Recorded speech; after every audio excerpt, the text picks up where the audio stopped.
Batu TV. Ya, Assalamualaikum warahmatullahi wabarakatuh. Selamat pagi, apa kabar untuk Anda pemirsa Batu TV dimanapun Anda berada. Kembali saya Sriwidya menjumpai Anda dalam dialog interaktif yang hari ini sangat spesial sekali. Di pagi hari saya sudah kedatangan seorang tamu dari kantor wilayah DJBC Jawa Timur 2 atau Direktorat Jenderal Bea Cukai Jatim 2. Siapakah beliau? Saya sapa terlebih dahulu. Beliau adalah Kepala Seksi BK dan Humas, Bapak Muhammad Sultan Junaidi. Assalamualaikum, selamat pagi Bapak. Waalaikumsalam, selamat pagi Mbak Sri. Sehat ya Pak Sultan ya? Salam sehat. Semangat sehat terus ya. Semangat terus. Semangat ya. terus untuk selalu menggempur rokok ilegal tentunya ya. Itu ya. diksi yang terus dilancarkan. Betul sekali. Dan pada pagi hari ini kita akan membahas satu tema yang sangat menarik sekali dan memang harus Anda ikuti sampai dengan selesai karena nanti kita juga akan mengundang Anda untuk bergabung secara langsung tentunya di line telepon 513838. Tapi sabar dulu ya. Saya belum undang Anda untuk bergabung. Apa sih tema kita pada hari ini? Yaitu tekad bersama gempur rokok ilegal. Nah, sebelum kita mendengarkan penjelasan dari narasumber kita pada pagi hari ini, saya ingin Pak Sultan menyapa dulu deh pemirsa kita yang ada di rumah. Silakan. Salam sehat pemirsa Batu TV di Malang Raya dan maupun di mana berada. Sebelum kami sampaikan acara hari ini, kami sampaikan dulu rasa empati kami khususnya untuk penduduk Batu yang kemarin tertimpa musibah banjir bandang sehingga ada yang materialnya bahkan ada nyawa yang hilang. Kami turut berduka cita, semoga segera pulih dan tidak terjadi lagi bencana yang serupa. Tetap sehat, tetap jaga protokol kesehatan karena pandemi masih berlangsung. Terima kasih Pak Sultan. Ya, dan sekarang kita juga akan mendengarkan penjelasan secara langsung dari Pak Sultan tentang tema kita pada hari ini, yaitu sosialisasi gempur rokok ilegal, tekad bersama gempur rokok ilegal. Nah, sebelum kita masuk ke topik bahasan tersebut, mungkin kita harus merefresh kembali. Sebenarnya lembaga apa sih Bea Cukai itu? Silakan Pak Sultan. Baik, Bea Cukai atau Direktorat Jenderal Bea dan Cukai itu merupakan salah satu unit di eselon 1 Kementerian Keuangan. Jadi di Kementerian Keuangan itu ada 11 Direktorat Jenderal Mbak Sri. Bea Cukai ini salah satunya yang dipimpin oleh seorang Direktur Jenderal eselon 1 ya. Terus kalau di daerah itu ada 20 kantor wilayah seluruh Indonesia. Oke. Terus di bawahnya kantor wilayah itu ada 104 kantor pengawasan dan pelayanan Bea Cukai. Jadi seperti posisi di sini, setelah dari Jakarta Direktorat Jenderal Bea Cukai, terus ada kantor wilayah Direktorat Jenderal Bea Cukai Jatim 2 berdomisili di Malang, membawahi salah satunya kantor pengawasan dan pelayanan Bea Cukai Malang atau KPBC Malang. Seperti itu Bea Cukai. Ya. Kemudian tugas dan fungsi dari Bea Cukai sendiri itu apa sih Pak? Ya, Bea Cukai tentunya sebuah institusi besar yang dipunggawa oleh 16.000 lebih pegawai ya. 16.000 lebih se-Indonesia. Wow. Itu seluruh Indonesia mulai pejabat eselon 1-nya sampai level pelaksana, di mana 74% itu milenial ya. Jadi tenaga-tenaga muda, tenaga-tenaga yang masih penuh semangat. Yang masih fresh tentunya. Tentu fresh. Tentunya mempunyai visi dan misi ya. Sebagai institusi besar. Yang visi misi Bea Cukai itu tentunya nanti mendukung visi dan misinya Kementerian Keuangan. Dan visi misi Kementerian Keuangan itu pasti mendukung visi dan misinya Presiden dan Wakil Presiden. Karena seperti dalam pelantikannya Presiden berucap, tidak ada visi dan misi kementerian, yang ada visi dan misi Presiden dan Wakil Presiden. Nah, Bea Cukai tentunya sebagai institusi yang besar, ya menetapkanlah visinya menjadi institusi kepabeanan dan cukai terkemuka di dunia. Karena kan di dunia ini kan ada lembaga Bea Cukai meskipun namanya berbeda-beda, Mbak Sri. Jadi kalau kita ingin mensejajarkan itu, yang institusi yang mengurusi kepabeanan dan cukai terkemuka di dunia. Kemudian visinya tentunya sebenarnya secara garis besar ada 4. tapi kami sampaikan yang pertama kami di Bea Cukai itu memfasilitasi perdagangan dan industri. Ya. Ini sesuai dengan nawacita Presiden ya, nawacita ketiga terutama membangun Indonesia dari pinggiran dengan memperkuat daerah-daerah di desa dalam kerangka negara kesatuan. Ya. Itu Bea Cukai juga punya peran sana. Terus juga nawacita ke-6 meningkatkan produktivitas rakyat dan daya saing di pasar internasional. Jadi Bea Cukai itu tidak hanya mungut cukai aja, jadi ada juga tugasnya di sana memberikan fasilitas, ada yang kita sebut nanti KTIKM, kemudahan impor tujuan ekspor, industri kecil menengah maupun UMKM, ya itu juga diberikan. Jadi contohnya seumpama perusahaan tempe di Malang Raya gitu kan, kehabisan bahan baku kedelai, sehingga kedelainya harus impor. Itu nanti beberapa difasilitasi oleh Bea Cukai. Ada yang bebas biaya masuk, ada yang bebas PDRI, pajak dalam rangka impor. Tetapi produknya itu nanti harus punya orientasi ekspor. Nah, itu namanya Bea Cukai memberikan fasilitas biar bertumbuh kembang UMKM di Indonesia ini, terutama yang berorientasi untuk ekspor, untuk bersaing dengan internasional kan gitu. Jadi di sana Bea Cukai itu tidak hanya semata-mata mengumpulkan penerimaan dari cukai, tapi itu yang pertama. Yang kedua, Bea Cukai itu melindungi perbatasan dan masyarakat. Makanya kalau namanya perbatasan itu kan itu identik dengan bandara internasional dan pelabuhan internasional kan, gitu kan. Selain juga ada batas-batas negara yang memang real ada di daerah-daerah terluar di Indonesia ya, terdepan dan terluar.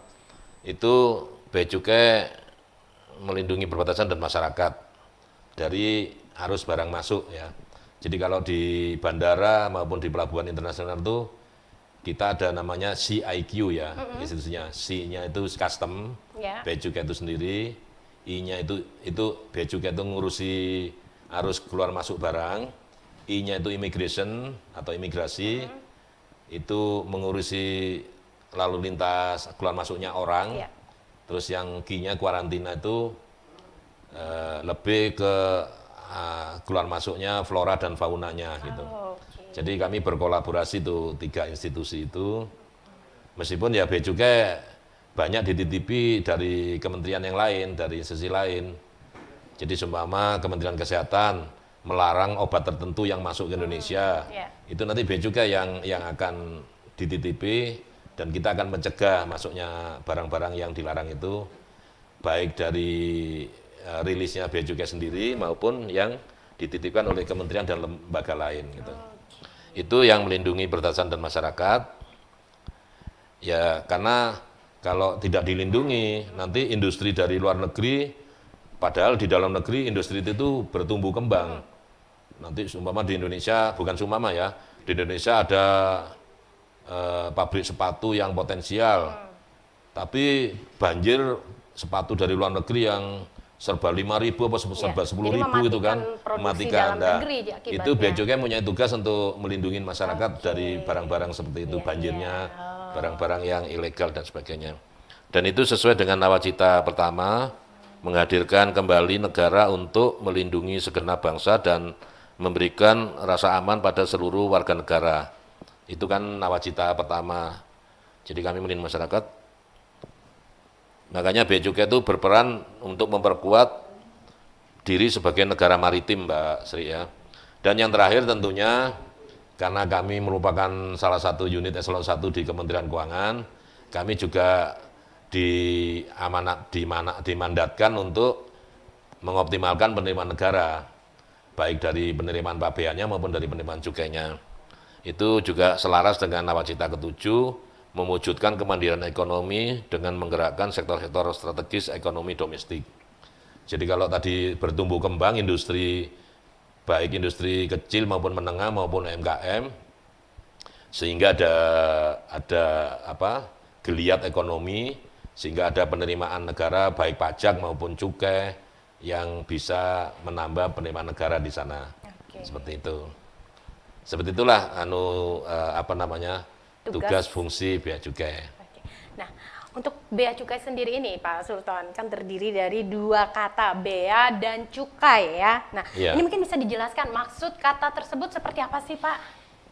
Ya, jadi kalau di luar negeri itu namanya berbeda, ada yang custom and excise, ada yang douane, dan kalau di sini kepabeanan dan cukai, saya kira itu sudah tegas-tegas ada dua kata, Iya. kepabeanan dan cukai ya.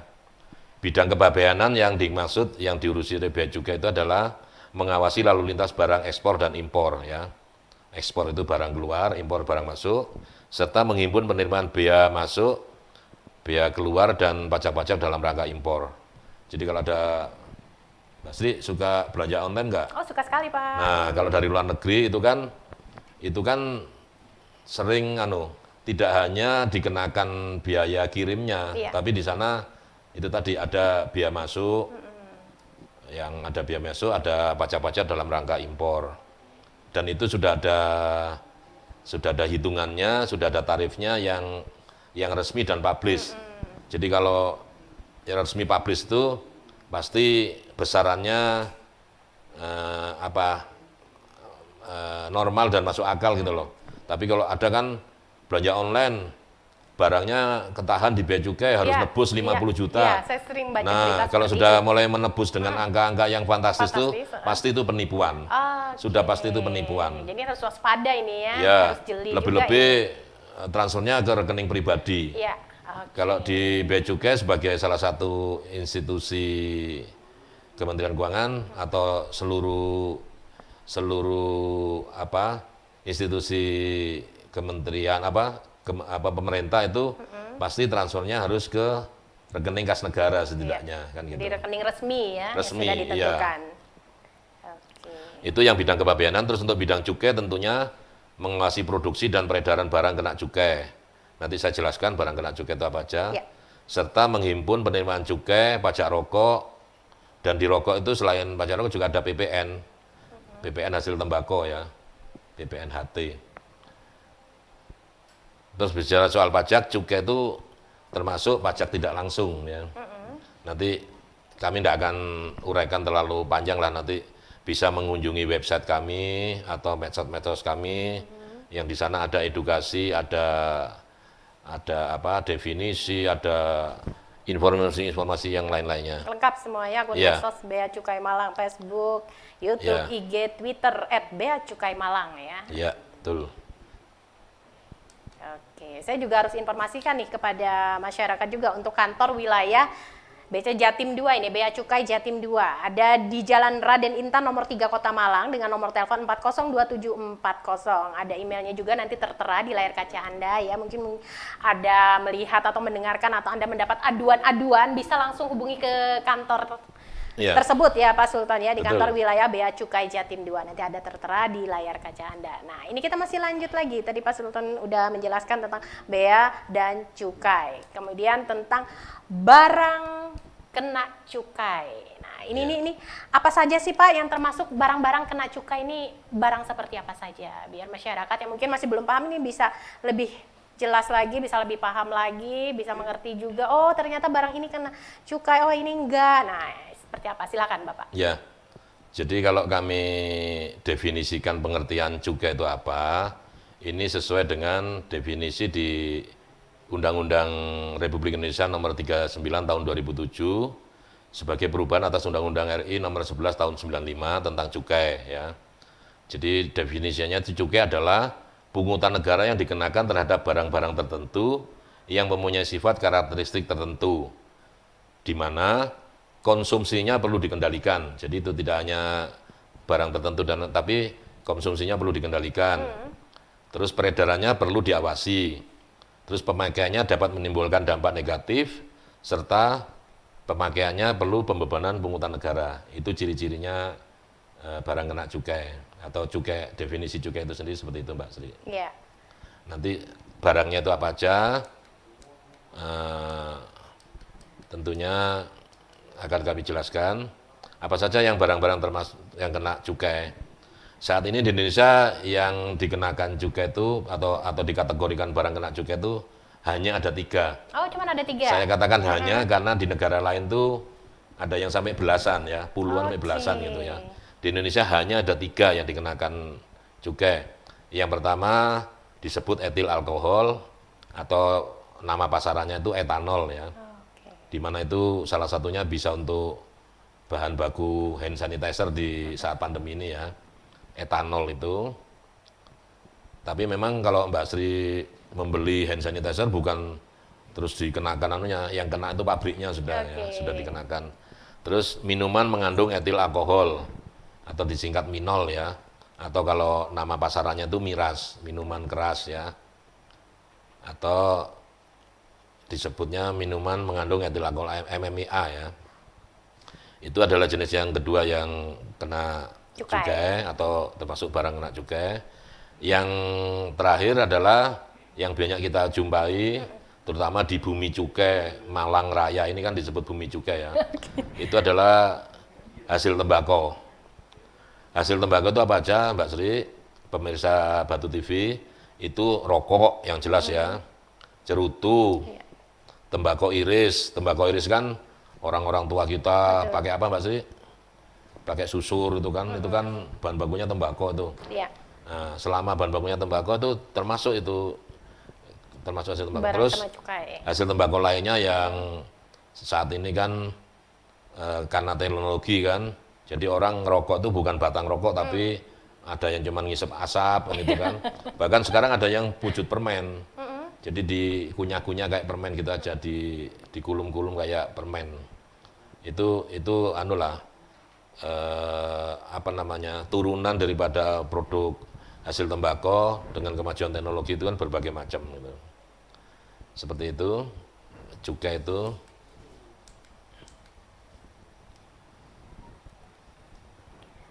Oke, jadi tidak semuanya dikenakan cukai ya. Tidak. Jadi ada hanya 3 macam saja ini yang dikenakan. Yang cukai. di Indonesia. Di Indonesia khususnya ya. Dan ini memang berbeda dengan peraturan di negara-negara lain pastinya ya. Betul. Oke, kita lanjut lagi nih Pak. Ini tadi Pak Sultan udah menyebutkan tentang apa saja sih barang yang termasuk kena cukai. Nah, ini tadi udah dijelaskan dengan detail oleh beliau.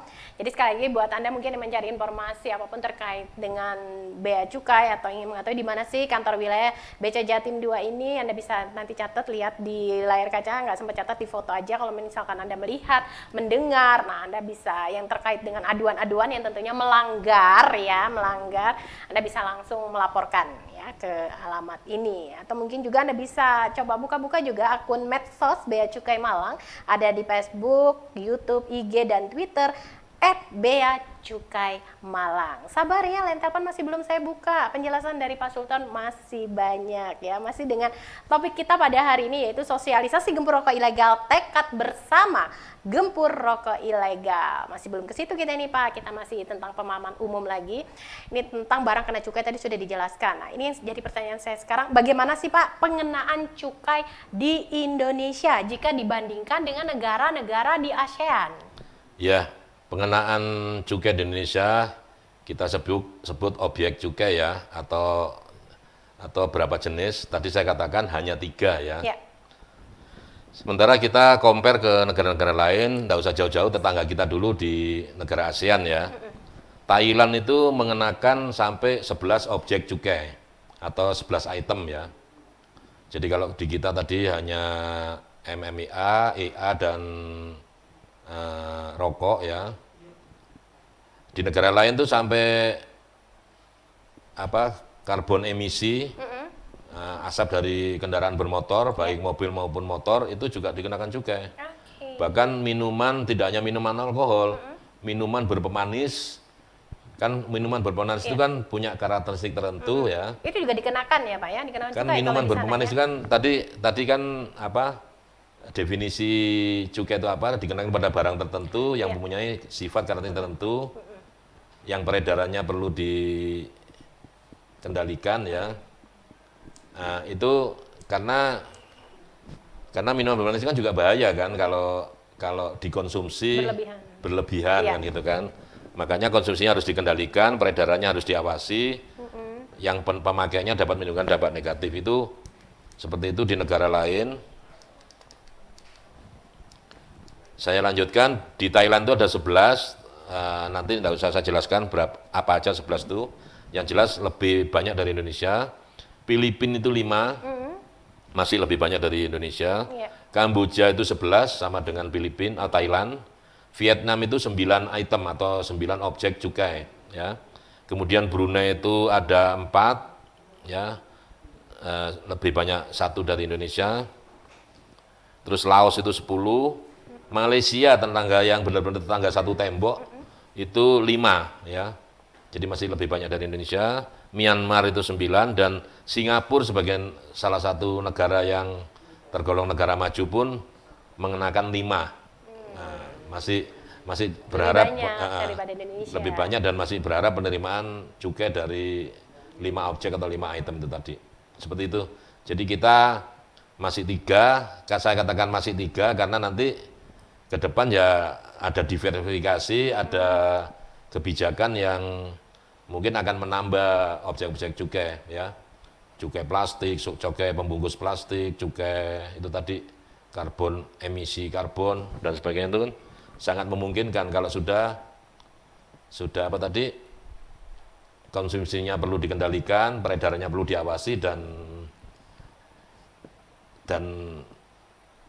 berpotensi membahayakan masyarakat atau lingkungan, maka pasti nantinya akan dimasukkan menjadi salah satu objek cukai, Mbak Sri. Oke, Ya. terima kasih Pak Sultan. Ya, dan untuk pemirsa Batu TV yang ada di rumah, jangan beranjak dulu ya kemana-mana, masih banyak lagi penjelasan yang akan disampaikan dari Pak Sultan dari kantor BC Jatim 2 ya, dan tetap ikuti kita karena kami akan kembali usai yang satu ini.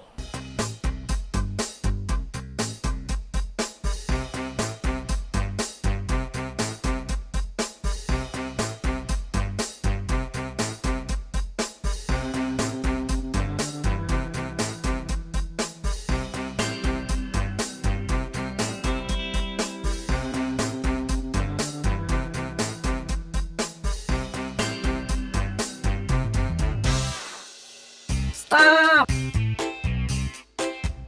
Mana pita cukaimu? Sebelum masuk, kamu harus lengkap. Kenapa kalau tidak ada pita cukai? Kalau tidak ada pita cukai, kamu tidak boleh masuk. Dan kamu bisa dihukum.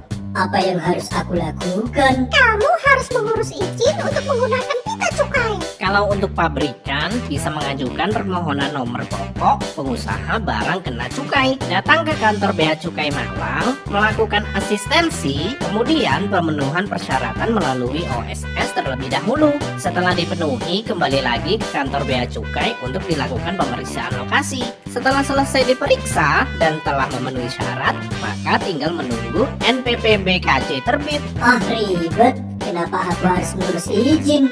Jika tidak ada izin, kamu tidak boleh masuk. Dan jika ada rokok ilegal, akan menurunkan pendapatan daerah dan negara akan merugi. Kamu juga akan kena sanksi pidana penjara paling singkat 1 tahun dan paling lama 5 tahun. Atau pidana denda paling sedikit 2 kali nilai cukai. Dan paling banyak 10 kali nilai cukai yang seharusnya dibayar. Tidak hanya kamu, beberapa jenis produk juga wajib mengurus izin seperti alkohol dan obat-obatan.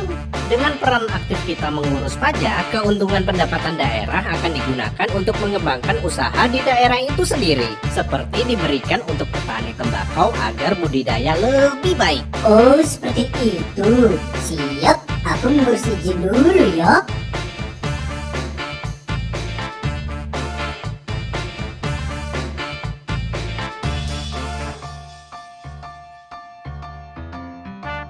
Terima kasih Anda masih bersama kami dalam dialog interaktif bersama kantor wilayah DJBC Jatim 2 ya, dengan narasumber kita masih Pak Sultan, yaitu Kepala Seksi BK dan Humas dari Direktorat Jenderal Bea Cukai Jatim 2. Tadi kita sudah mendengarkan penjelasan beliau tentang pengenaan cukai di Indonesia dibandingkan dengan negara-negara di ASEAN, ternyata lebih sedikit ya Pak ya. Lebih sedikit, Indonesia ini ya. paling sedikit ternyata. Nah, dengan hasil seperti itu kira-kira nih Pak, kira-kira berapa sih Pak penerimaan negara dari cukai, terutama dari cukai hasil tembakau? Wah, ini pertanyaan yang menyangkut angka, Ya. tentunya saya harus hati-hati. Makanya nanti lebih detailnya kalau sudah angka, berkunjunglah ke website kami, Bea Cukai Malang, di medsosnya maupun di websitenya, maupun di website atau medsos KWBJ Jatim 2, atau Bea Cukai RI ya. Itu di sana akan ada angka-angka penerimaan yang bahkan breakdown-nya juga sampai breakdown jenis-jenisnya. Detail semua Detail, lengkap ada ya. di situ ya Pak ya? Yang kami sampaikan penerimaan APBN dulu dari nasional tahun 2020, karena kan 2021 masih berjalan ini, Iya. belum tutup buku. Kalau 2020 kan sudah angkanya sudah fix ya. Jadi target penerimaan nasional penerimaan APBN 2020 itu secara nasional itu 1.761 triliun. Mbak. Belum pernah ya lihat duit 1.761 triliun. Belum pernah. Ya, itu dari 1.761 triliun itu khusus untuk target nasional penerimaan pajak itu 1.463 triliun. Di mana bea cukai itu kan termasuk salah satu kan pajak tidak langsung ya Mbak Sri. Jadi masuk di sana klasternya masuk di 1.463 triliun. Kemudian target nasional penerimaan negara dari sektor cukai saja itu di tahun 2020 180,5 triliun atau 12,38% dari penerimaan pajak Kemudian penerimaan negara di sektor cukai hasil tembakau khusus untuk Kanwil Jatim 2. Jadi Kanwil Jatim 2 ini membawai 7 kantor pelayanan pengawasan dan pelayanan bea cukai. Iya. Mulai dari Kediri sampai Banyuwangi sana. Itu ditargetkan tahun 2020 41,52 triliun. Oh. Dari 7 kantor pelayanan itu. Dibilang berat ya enggak, dibilang enggak ya ngumpulin duit segitu dalam setahun ya harus punya semangat tinggi ya. Kemudian dari 41,52 triliun di tahun 2020 dari 7 kantor pelayanan, maka kantor pengawasan dan pelayanan bea cukai Malang kebagian targetnya 19,12 triliun. Oke. Jadi kantor KPBC Malang ini kan membawai Kabupaten Malang, Kota Malang dan Kota Batu. Itu area wilayah kerjanya. Itu harus 19,12 triliun. Ya karakteristik tiap daerah itu kan berbeda. Kalau di daerah itu banyak perusahaan rokok atau banyak tanaman tembakau, relatif ya target segitu tuh dibilang besar atau kecil itu relatif. Lihat karakteristik daerahnya. Kalau Malang ini kan boleh dibilang Malang Raya lah, itu bumi cukai ya. Oke. Jadi banyak berdiri pabrik rokok dan sebagainya. Maka itu turut berkontribusi untuk Misalnya tercapainya bisa targetnya, tercapai ya, Pak, betul ya? seperti itu Mbak Oke. Sri. Iya. Nah, penerimaannya sendiri Bapak, itu penerimaan sebanyak itu biasanya digunakan untuk apa aja sih Pak? Tentunya semuanya penerimaan baik dari pabean maupun cukai tentunya terkumpul ke penerimaan negara ya secara nasional yang dikelola oleh Kementerian Keuangan. Sehingga di sana oleh Kementerian Keuangan dialokasikan untuk berbagai pengeluaran atau belanja ya. Nah, uang 1 triliun itu setara dengan bisa membangun jembatan sepanjang 3.541 meter, Mbak Sri. Jadi kalau kemarin banjir bandang itu juga memutuskan beberapa jembatan di daerah Batu maupun daerah Selekta sana, itu kan kalau orang bertanya terus siapa nanti yang memperbaiki lah. Kalau tidak terkumpul penerimaan negara atau penerimaan daerah, maka tidak bisa memperbaiki infrastruktur seperti itu kan gitu kan. Jadi itu bisa 3.541. Sementara jembatan Suhat yang begitu panjang pun itu paling 50-an meter ya.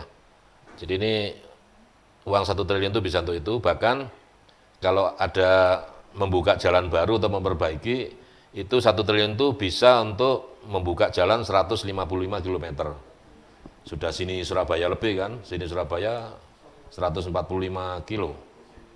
Itu bisa 155 kilo. Juga bisa untuk memperbaiki 6.765 ruang kelas SD. Ya. Bahkan itu di dunia pendidikan, bahkan di dunia pendidikan juga uang 1 triliun itu bisa untuk membayar siswa SD dengan indeks 2,2 juta, siswa SMP 1,3 juta dan SMA 1 juta. Masih ada lagi untuk keperluan pendidikan bisa membayar gaji guru senior sebanyak 9,4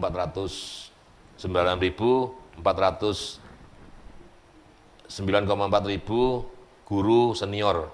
Uang 1 triliun itu bisa untuk membayar guru senior. Kemudian di bidang kesehatan tentunya uang 1 triliun itu bisa membangun 50 rumah sakit, Mbak Sri. Iya, jadi bayangkan ya, apalagi di pandemi ini kan perlu rumah sakit rujukan dan sebagainya. Betul sekali.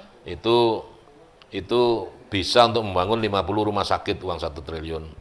Juga untuk biaya operasional kesehatan puskesmas bisa sampai 2018 puskesmas. Itu kan untuk melayani kesehatan kan ada yang digratiskan dan sebagainya itu kan itu disubsidi dari APBN puskesmas tersebut agar biar bisa berjalan operasionalnya itu disubsidi dari APBN yaitu uang 1 triliun bisa untuk 2018 biaya operasional kesehatan ya. Juga menyentuh orang miskin bisa 3, juta orang miskin bisa dibantu dari uang 1 triliun itu 3,6 juta kepala keluarga ya, belum lagi jiwanya anak istrinya. Dan untuk mengamankan negara ini uang 1 triliun itu bisa menggaji 10.000 polisi ya selama setahun. Jadi tadi selain infrastruktur juga bidang kesehatan, bidang pendidikan, bahkan pengamanan itu sangat bermanfaat sekali dari APBN maupun dari APBD, dari penerimaan negara itu Mbak Sri. Seperti itu manfaatnya penerimaan negara. Jadi memang sangat-sangat diperlukan sekali ya. Sangat-sangat diperlukan dan sangat-sangat bermanfaat Iya. bagi masyarakat. Ini Pak, pertanyaan saya selanjutnya ini seperti ini. Tadi kan ada target penerimaan cukai yang Ya. sudah disampaikan oleh Pak Sultan. Kira-kira ada nggak sih Pak faktor yang mungkin bisa memberatkan untuk tercapainya target penerimaan tersebut? Meskipun mungkin di Malang Raya insya Allah bisa tercapai lah target tersebut karena Malang Raya kan lebih dikenal dengan istilah bumi cukai tadi ya. Iya. Tapi pasti ada faktor yang mungkin bisa memberatkan untuk mencapai target tersebut. Kami tidak memakai diksi memberatkan atau hambatan ya. Iya. Jadi kalau ngomong untuk mencapai target, kami lebih pas memakai nama sebutan tantangan ya. Oke. Jadi kalau tadi Kanwil 41,52 triliun ditargetkan cukai penerimaan cukai di tahun 2020. Itu tantangannya apa kan itu kan. Iya. Jadi bukan hambatan, kalau hambatan kayaknya cemen banget gitu ya. Kami anukan tantangan, jadi ditantang. Kalau orang ditantang itu di-challenge ya. Pasti yang timbul adalah semangat, Betul. yang timbul adalah motivasi, yang timbul adalah itu. Tapi kalau hambatan dia sudah langsung mundur dulu itu. Wah, di depan ada tembok tinggi, mundur jangan ditabrak kan gitu kan jadinya kan. Seperti itu. Tantangannya adalah ya kalau dari cukai ya agar dimulai dari bahan bakunya itu sendiri, petani tembakau harus kita sejahterakan, harus dibina juga kan ya. Karena dari sanalah bahan baku itu sebagai suppliernya pabrik-pabrik rokok. Jadi dari hulunya dulu, dari bahan baku tembakau maupun dan bahan penolong lainnya ya, cukai cengkehnya dan sebagainya ya, tarnya dan ikutnya itu. Terus yang lainnya adalah pabrik rokok itu sendiri. Pabrik rokok tentunya kami harus selalu rajin melakukan intimasi atau pendekatan ya. Sosialisasi juga. Enggak, Ya. kita harus tahu kesulitannya pabrik rokok. Apa di pandemi ini Iya. mereka harus prokes ketat. Jadi yang bekerja shift-shiftannya harus memenuhi ketentuan itu kan. Sehingga kan target produksinya per hari, per minggu, per bulan, per tahun itu kan sedikit melambat ya. Betul. Dibandingkan kondisi normal. Kita harus mengetahui kondisi seperti itu. Jadi tidak bisa kita hanya target tanpa mengetahui apa Hambatan dari tantangannya mereka, ya. dari mereka. Itu kita lakukan intimasi, dialog lah ya. Apalagi hal-hal lain. Ternyata rokok yang kami produksi ini begitu dilempar ke pasar, pesaingnya adalah bukan merek yang lain, melainkan adalah rokok ilegal saingannya itu kan gitu. Karena masyarakat, para perokok itu lebih senang, lebih memilih rokok yang lebih murah kan gitu kan. Betul. Itu kan tantangan, makanya harus kita perangi bersama, kita gempur bersama rokok ilegal itu. Siapapun yang memproduksi, mau perorangan, maupun kelompok, maupun grup, maupun perusahaan, kalau memproduksinya rokok ilegal harus kita punya tekad bersama gempur itu tadi, rokok ilegal. Seperti itu Mbak Sri, karena ya lumayan signifikan ya kontribusi dari penerimaan cukai itu, sehingga kita harus juga lebih konsentrasi apa faktor-faktor penyebab, tantangannya, sehingga target itu seperti ini kan dimonitor terus ini, tiap hari, tiap hari itu rekan-rekan ini di Bea Cukai ini memonitor terus pergerakannya, kira-kira tercapai enggak ini, enggak tercapai apa masalahnya. Enggak nunggu kejadian baru kita bertindak, mulai sekarang sudah di risk management ya, manajemen risikonya sudah kita petakan itu. Untuk meminimalisir tadi ya. Iya. Ya, nah kemudian kita jelaskan lagi nih Pak mengenai dana bagi hasil cukai hasil tembakau atau DBH CHT. Ini mungkin bisa dijelaskan sedikit saja. Ya, DBH CHT ini merupakan dana yang berasal dari APBN, dana bagi hasil. Jadi kalau pabrik rokok itu membayar pita cukai, itu secara otomatis di sana dikenakan apa? Ada pajak rokok juga di sana ya 10%. Nah, dari cukai dari penerimaan cukai yang masuk ke kas negara itu, amanatnya undang-undang, maka 2% harus dikembalikan ke daerah ya. Yang kita masuk daerah adalah pemerintah provinsi, pemerintah kabupaten, pemerintah kota ya. Tidak sampai ke pemerintahan kelurahan, kecamatan atau desa, tapi berhenti di provinsi, kabupaten, kota. Jadi DBH itu adalah dana yang berasal dari APBN sebesar 2% dari penerimaan cukai hasil tembakau yang dialokasikan ke daerah yang itu, pemerintah provinsi, kabupaten, kota.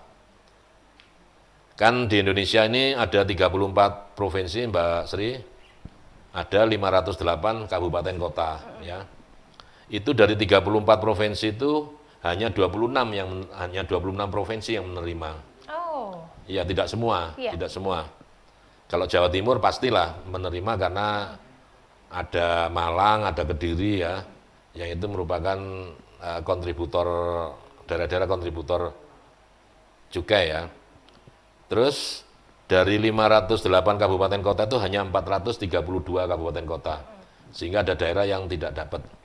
Tetapi DBH JHT itu proporsional, jadi dia 30% untuk provinsi.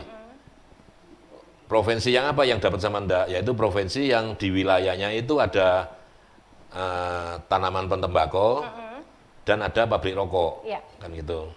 Ada tanaman tembakau dan ada pabrik rokok. Karena cukai tadi kan dikenakan untuk tadi itu kan tembakau iris dan rokok dan turunannya itu. Itu kemudian perlu disampaikan, kok cuma 2%, 2% itu dari APBN, itu besar ya. Jadi sesuai dengan PMK 230, besarnya DBH JHT, kembali saya selalu mengutarakan kalau angka itu angka tahun 2020, karena sudah komprehensif, sudah utuh 1 tahun ya, 1 tahun anggaran. Kalau 2021 kan masih berjalan, belum sampai tutup buku kan gitu. Jadi selalu kami sampaikan angka-angka tahun 2020, meskipun juga kalau di websitenya Bea Cukai Malang, di website Kanwil itu ada 5 angka data 5 tahun ke belakang, 5 tahun sebelumnya itu juga ada. Tapi saya hanya menarik ke tahun 2020, itu dana DBH JHT yang dikembalikan ke daerah itu secara nasional itu ada 3,4 triliun. Nah, 2%-nya itu 3,4 triliun ya. Dari APBN 2%-nya untuk DBH JHT nasional itu 3,4 triliun. Kemudian dibagikan ke mana aja itu? Kita tidak melihat provinsi yang tadi, yang 26 provinsi yang menerima dari 34. Kita konsen memotret Jawa Timur. Dari 3,4 itu 55,8% itu jatuh ke Jawa Timur. Atau secara rincinya 1.938 triliun jatuh ke Jawa Timur. Jadi apa analisanya? Separuh lebih Ya. demandnya BJT nasional itu separuh lebih atau 55,8% itu jatuh ke Jawa Timur. Ya. Ke Jawa Timur itu kan dibagi lagi. Untuk bagian provinsi Jawa Timurnya berapa kan gitu kan. Itu 40%-an itu setara dengan 581 miliar ya. 368 juta yang jatuh ke provinsi, 40%. Kemudian Kabupaten Malang itu mendapat bagian 80 triliun. Pasti kan karena banyak tanaman tembakau juga ada pabrik rokoknya pastinya. Kemudian Kota Malang sendiri lebih di bawahnya Kabupaten Malang itu 30,4 triliun Oke. untuk Kota Malang. Terus untuk Kota Batu juga masih kebagian 18,9 triliun. Loh kenapa tadi kok Kota Malang juga dapat? Katanya kan daerah, kabupaten atau kota yang ada tanaman tembakau, ada pabrik rokok. Iya. Kalau daerah kota kan pasti tanaman tembakau kayaknya jarang deh. ada. Kalaupun ada ya cuman sepetak dua Iya. petak kan. Padahal kalau tembakau itu pasti tanaman yang perlu hamparan yang agak luas kan gitu. Nah itu di BHJAT itu selain 30% dibagikan kepada provinsi yang daerahnya ada tanaman tembakau dan ada pabrik rokok, 40%-nya dibagikan kepada kabupaten kota penghasil, terus 30%-nya itu dibagikan kepada kabupaten kota, meskipun bukan penghasil, dia dalam satu provinsi. Oke. Jadi seumpama kita sebut tetangganya gitu ya, Probolinggo seumpama.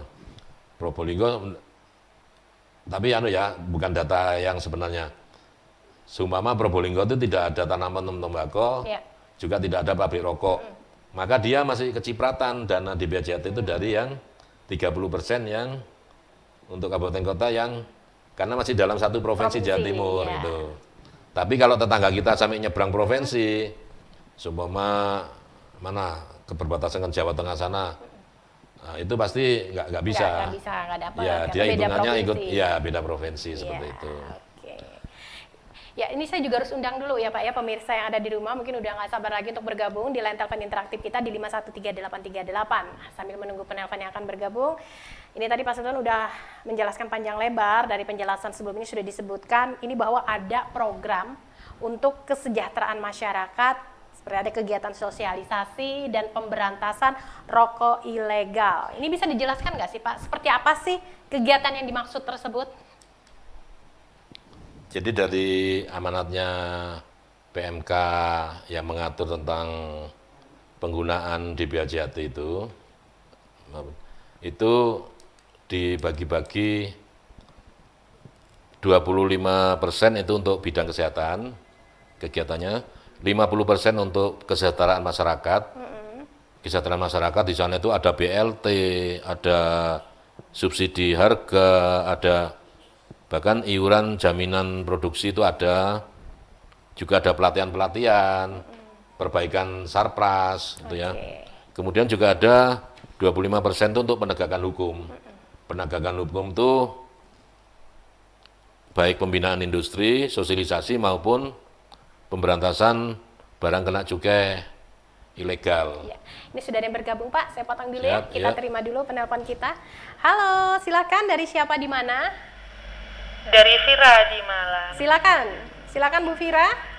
Ya gini Pak, tadi kan sempat disinggung soal belanja online. Nah kita kalau misalnya beli barang dari luar negeri gitu kan biasanya masuk di bea cukai dulu. Itu misalnya kita maksudnya beli terus untuk memproses di bea cukai itu gimana? Maksudnya apa sulit? Maksudnya pengennya taat, takutnya kalau ilegal gitu loh Pak, biar nggak ilegal gimana? Oke, ini prosesnya seperti apa ya? Itu Iya. saja Bu Fira. Terima Iya. kasih sudah bergabung pada hari ini. Silakan. Ini ibu-ibu yang suka Baik, belanja iya. online ini Pak Sultan. Silakan. Bu Fira, salam sehat, salam kenal juga. Senang Ibu ada respon, ada respek kepada Bea Cukai. Apa yang kami jelaskan tadi mungkin bisa tambah jelas atau tambah bingung ya. Makanya kalau tambah bingung, informasinya bisa mengakses website atau medsos kami di Bea Cukai Malang atau di KBBC Jatim 2. Atau kalau yang pusat itu di 1500 225 Bu Fira ya. Ibu itu bisa telepon hotline ke sana 1500 225, itu namanya Bravo Bea Cukai. Informasi apapun Ibu bisa dapatkan di sana. Bahkan kalau datanya lengkap, kalau belanja online itu kan ada airwheel bill ada dokumen-dokumennya Bu ya. Itu bisa di tracking Bu, barang Ibu sampai mana. Jadi kalau selama ini selalu modus penipuan, kalau kita belanja online, barangnya tidak bisa sampai karena tertahan di Bea Cukai. Itu menurut catatan dan analisa kami lebih banyak penipuan. Karena ujung-ujungnya meminta tebusan, ya. Yang nilai tebusannya itu fantastis. Yang paling sering menyebut angka itu 50 juta. Jadi bukan 500 ribu atau 5 juta, tapi 50 juta. Nah, kenapa mereka menyebut 50 juta? Karena 50 juta itu angkanya besar, tapi masih bisa terjangkau gitu loh. Kalau orang sudah ngebet banget dengan barang itu untuk memperoleh, kalau dibilang suruh nebus 50 juta tuh, secara psikologis tuh cenderung untuk ditebus gitu loh. Kalau 500 ribu, ya pasti ditebus dan penipunya hanya dapat sedikit kan. Iya. 5 juta juga uang banyak, tapi bagi penipunya targetnya dia enggak terpenuhi, dia langsung nyebut 50 juta. Dan itu rata-rata korbannya ya menuruti. Nanti sudah ditransfer 10 juta, oh ini enggak belum bisa dikeluarkan karena kurang dan sebagainya. Akhirnya itu tadi secara global dia menyebut angka 50 juta. Dari penyebutan angka itu aja sudah bisa diindikasikan itu penipuan. Jadi memang harus mawas ini ya. Karena apa? Tarif biaya masuk. Jadi kalau barang dari luar masuk ke daerah pabean Indonesia itu kan dikenakan biaya masuk. Biaya masuk itu bukan angka yang tidak pasti, itu angkanya angka pasti karena ada cara menghitungnya, ada tarifnya kan gitu kan. Bukan semau-maunya petugas bea cukainya enggak. Jadi kalau kenal saya murahin, kalau enggak kenal dimahalin, bukan begitu, tapi memang sudah ada tarifnya, ada kepastiannya. Jadi ada di sana namanya biaya masuk Bu Fira. Biaya masuk itu memang bervariatif Bu ya, saya tidak bisa sebutkan karena disesuaikan dengan barangnya yang diimpor lah kita bilang ya, dimasukkan ke Indonesia kan diimpor. Itu ada tarif-tarifnya Bu, ya ada tarifnya. Ibu enggak usah belajar menghafalkan tarifnya. Ya akses saja edukasi informasi di website kami. Di sana ada cara-cara mengetahui ya. Bahkan cara menghitung biaya masuk, pajak-pajak dalam rangka impor itu ada di sana. Itu yang modus pertama. Yang kedua, pasti si penipu menginginkan transfernya atau pembayarannya itu ke nomor rekening pribadi, Bu. Itu udah ciri-ciri berikutnya kalau itu modus penipuan. Pasti mintanya ke rekening pribadi. Kalau bayar apapun, kalau itu tarif resmi atau pembayaran resmi yang harus dibayar, itu pasti bunyinya harus ke rekening kas negara, Bu. Ya. Nanti ada berbagai macam rekening yang sudah resmi, itu intinya itu kas negara ya. Namanya enggak akan namanya si fulan gitu kan. Nomor rekening bank tertentu dengan nomor rekening atas nama si fulan itu sudah jelas penipuan, Bu. Jangan dilanjut kalau sudah kayak gitu. Tahan diri aja. Enggak usah ditransfer ya. Yang berikutnya dia pasti menunjukkan foto atau bahkan name tag ya. Yang sering malah ketika eranya dirjen kami namanya Pak Heru Pambudi, itu enggak tanggung-tanggung fotonya Pak Dirjen yang dipakai itu gitu loh. Jadi bukan lagi fotonya Kak Kanwil atau apalagi foto saya itu enggak laku. Mereka langsung main topnya fotonya Dirjen. Kita yang tahu langsung, wah enggak mungkin lah ini. Pak Dirjen Bea Cukai, meskipun yang sekarang Pak Askolani mau terlibat modus penipuan kan enggak mungkin. Ya. Itu pasti pihak-pihak yang tidak bertanggung jawab yang memanfaatkan itu. Dan itu bisa kami cek ya gitu ya. Jadi seperti itu Bu. Jadi kalau namanya ketahan di Bea Cukai, itu pasti sudah modus-modusnya seperti itu. Segera aja hubungi hotline Bea Cukai yang resmi. Tadi kalau kantor pelayanan Malang itu 551628. Iya. Kalau Kanwil 402 740 ya. Ya. Atau kalau Bravo Bea Cukai yang nasional 1.500 225 itu hotline-nya, telepon aja ke sana, nanti petugas akan menjelaskan mana yang perlu dibayar, mana yang enggak, mana yang resmi, mana yang penipuan. Oke. Gitu ya Bu Fira ya. Itu ya untuk Ibu Fira yang baru saja bergabung. Terima kasih Bu. Mudah-mudahan apa yang disampaikan oleh Pak Sultan ini bermanfaat untuk Anda. Jadi Meskipun ini tadi pertanyaannya keluar dari tema Ya, kita, betul. gempur rokok ilegal, tapi nggak apa-apa. Demi untuk edukasi kami sampaikan. ini yang sering dialami oleh para ibu-ibu yang suka berbelanja online, jadi memang harus diwaspadai. Kembali ke topik kita nih Pak Sultan, tentang rokok ilegal. Ini kan sekarang lagi marak nih Pak, harus digempur dengan tekad yang kuat. Sesuai dengan topik kita, tekad bersama gempur rokok ilegal. Kenapa sih Pak, rokok ilegal itu memang harus benar-benar digempur? Ya, rokok ilegal itu kan karena memengaruhi beberapa aspek ya. Yang pertama tentunya aspek kesehatan, yang mana ini lebih pas nanti teman-teman sosialisasinya dari Dinas Kesehatan atau Kementerian Kesehatan. Itu pasti kalau rokok ilegal itu kan dia tidak menyertakan kandungan tar atau nikotin. Karena dia tidak melalui uji lab produknya itu. Iya. Kalau yang ilegal, karena dia kan harus menekan biaya produksi ya. Iya. Dia menghilangkan biaya produksi yang menurut dia tidak perlu, makanya rokoknya bisa murah kan gitu. Itu kandungan tar nikotin tidak dicantumkan, padahal ambang batas maksimal tar nikotin yang ada di dalam rokok itu kan ada ketentuannya. Iya. Nah, kalau dia tidak cantumkan berarti dia juga, mohon maaf saya katakan, asal aja memasukkan zat adiktif ya, tar maupun nikotin itu. Ya kalau sudah dia proporsinya aja ngawur, tentunya akan membahayakan kan rokok yang akan dihisapnya itu. Oke. Zat adiktif itu dari perspektif kesehatan. Ya. Bapak saya potong dulu, Ya. sudah ada mana pemirsa kita yang Oke. bergabung kembali ya, kita terima. Halo, silakan, dari siapa, di mana? Halo, selamat pagi. Iya, silakan. Saya Ajeng dari Kacok. Silakan Ibu. Iya, ini mau tanya bagaimana cara melaporkan rokok ilegal ke Bea Cukai. Kalau lapor, apakah kami juga ikut untuk nangkap atau menindak rokoknya? Soalnya kita juga takut kena sanksi sosial dari tetangga atau Iya, keluarga betul. yang masih dekat sama Oke. kita.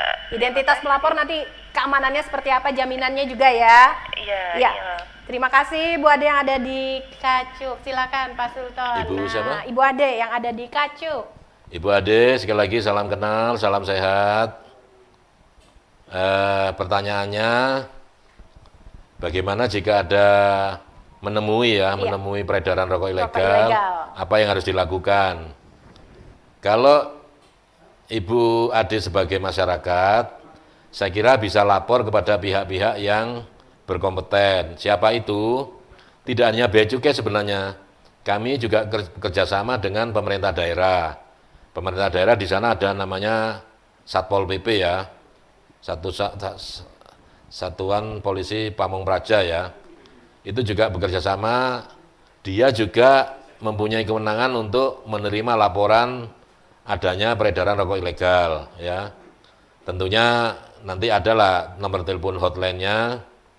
Selain juga bisa langsung ke petugas Bea Cukai melalui hotline, atau kalau punya kenalan atau keluarga di Bea Cukai punya nomor handphonenya ya langsung bisa dihubungi ya. Kami sampai level pimpinan pun tidak menolak kalau sudah dihubungin itu ya akan ditindaklanjuti lah ya. Jadi tidak hanya sekedar ditampung enggak, tapi ditindaklanjuti ya. Bisa juga kadang ada yang menulis di medsos kami, menyampaikan informasi itu. Kami tidak lanjutin, ada datanya di kantor itu siapa. Dan yang jelas siapapun pelapornya, kami lindungi identitasnya, Ya. Bu Ade, kami lindungi identitasnya, kami apa lagi? Ya tidak kami publish ya identitasnya, jadi nggak perlu takut nanti di apa namanya di stigma oleh tetangga sanksi sosial. atau menerima ancaman dari si produsen rokok ilegal. Itu enggak lah, kami akan melakukan upaya-upaya agar masyarakat ini dengan tenang, dengan rela hati melaporkan peredaran rokok ilegal. Jadi benar-benar dijamin keamanan identitas pelapor ya, Iya, Pak ya. karena kalau hanya mengandalkan petugas, Iya. petugas kami itu terbatas. Petugas bea cukai yang ada di Kanwil Jatim 2 maupun kantor pelayanan itu kan terbatas. Iya. Satpol PP juga terbatas. Jadi sangat-sangat memerlukan Peran serta partisipasi juga masyarakat. ya, secara aktif. Makanya tentunya. tadi tekadnya adalah tekad bersama ya, bersama itu ya bersama semua unsur. Iya, semua pihak dari Semua berbagai pihak, macam semua unsur elemen untuk masyarakat. gempur rokok ilegal. Oke, itu dia untuk Bu Ade yang ada di Kacuk. Jadi buat Ibu Ade yang lain juga yang ada di wilayah Malang Raya ini ya, jadi silakan apabila menemukan catat dan laporkan. Kemana sih? Ini Catat dia dan sudah laporkan. ada tertera di layar kaca Anda ya untuk nomor pengaduan barang kena cukai ilegal kantor Bea Cukai Malang ya. Ada di 551628 atau mungkin di 0821 31405396. Nah, ini bagaimana sih Pak Sultan cara Bea Cukai memberantas peredaran rokok ilegal, terutama yang ada di wilayah Jatim 2? Ya, secara regional di Jatim 2 maupun secara nasional, kami untuk memerangi rokok ilegal ini, kami sebut memerangi karena memang tidak bisa lagi dengan apa lagi ya, ya memang harus tegas kami ya, Iya. Secara masif dan terukur menindak, memakai dua metode Mbak Sri. Metode yang pertama preventif. Preventif itu apa? Yaitu dengan sosialisasi, edukasi, pemberian informasi ya. Itu juga melalui berbagai media. Ada media cetak, ada media elektronik, ada media online. Seperti juga yang saat ini Batu TV turut mengedukasi, mensosialisasikan gempur rokok legal kepada masyarakat. Yang tentunya semoga banyak pemirsa Batu TV yang care dan memperhatikan ini kan itu kan. Itu cara yang preventif. Jadi dengan sosialisasi teman-teman Bea Cukai Malang ini, Ibu Sance dan timnya itu sudah punya jadwal padat Sobo Pasar namanya ya. Iya. Jadi mengunjungi pasar-pasar tradisional maupun modern untuk mengedukasi para pedagang di pasar itu untuk tidak terlibat memperdagangkan rokok ilegal. Rokok ilegal. Juga masuk-masuk secara tatap muka kepada berbagai segmen masyarakat. Ada yang namanya custom goes to kampus, berarti Bea Cukai masuk ke kampus memberikan edukasi kepada mahasiswa-mahasiswi, bahkan dosen-dosennya. Ada custom goes to school, masuk ke SD, SMP, SMA. Bahkan ada custom goes to pesantren, kita masuk ke kalangan ulama atau ini ya, tokoh agama ya. Ada custom goes to budaya, kita masuk ke segmen-segmen komunitas budaya ya, kesenian, tari maupun apapun ya. Macam-macam yang diinovasi oleh teman-teman Humas dan PLI itu memberikan edukasi dan informasi kepada masyarakat. Sekiranya ya kayak gini, salah satu ini upaya hari ini pun kita bersinergi dengan Pemkot Malang, pemerintah kota Malang, Dinas Kominfo, kita memberikan edukasi kepada masyarakat di Semalang Raya maupun dimanapun berada yang terjangkau tentang pemberantasan rokok ilegal. Tentu ya harapan kita juga peran serta dari masyarakat juga ya secara Iya. aktif ini untuk bersama-sama menumbuhkan tekad bersama gempur rokok ilegal. Jadi apabila menemukan, catat dan laporkan. laporkan. Kemana? Ini dia ya untuk hotline-nya, ada nomor telepon, ada alamat juga, atau mungkin bisa kunjungi website dan medsos dari Bea Cukai ya. Oke, satu pertanyaan terakhir saya sebelum kita menutup perjumpaan pada hari ini, Pak Sultan. Pesan atau harapan Bapak ini untuk masyarakat Malang Raya pada khususnya dan Jawa Timur tentunya pada umumnya terhadap peran Direktorat Jenderal Bea Cukai di bidang cukai tentunya. Ya, kepada masyarakat Jawa Timur, khususnya Malang Raya, kami dari Bea Cukai juga tentunya pemerintah daerah juga semuanya berharap kepada produsen yang memproduksi cukai hasil tembakau untuk tidak memproduksi rokok ilegal, itu kepada produsen. Terus kepada pedagang, kami instruksikan untuk tidak memperdagangkan atau memperjualbelikan rokok ilegal. Kemudian kepada pemakai atau masyarakat atau perokok, untuk tidak membeli atau mengkonsumsi rokok ilegal, ya. Karena apa? Tadi itu tuh banyak aspek ya, dari aspek kesehatan, aspek sosial maupun dari aspek penerimaan negara, semuanya itu tidak ada yang menguntungkan tapi merugikan semuanya ya. Merugikan negara, merugikan masyarakat ya. Jadi mari malah sebaliknya bantu kami untuk bila menemui peredaran rokok legal untuk mencatat dan melaporkan. Yang kena hukuman tadi menyambung pertanyaan Bu Fira ya.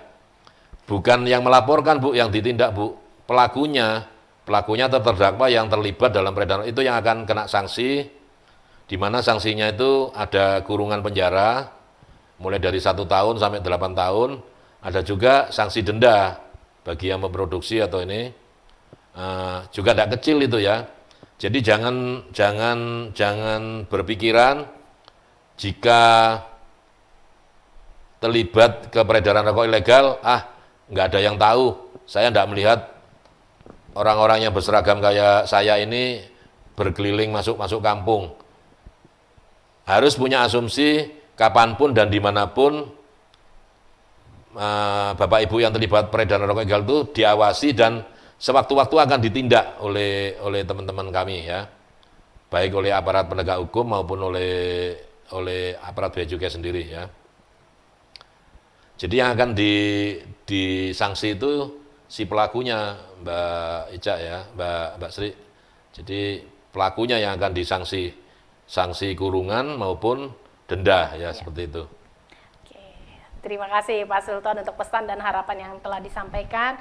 Terima kasih juga Pak Sultan sudah membahas dengan sangat lengkap sekali topik kita pada hari ini, yaitu tekad bersama gempur rokok ilegal. Tentunya sukses untuk Pak Sultan dan juga Bea Cukai Malang tentunya ya, Jatim 2 umumnya. Terima kasih, kami dari Bea Cukai secara khusus menyampaikan terima kasih kepada pemerintah Kota Malang, juga pemerintah kota yang lain, juga Batu TV dan masyarakat di Malang Raya yang turut serta mengedukasi dan mensosialisasikan gempur rokok legal ini. Ya.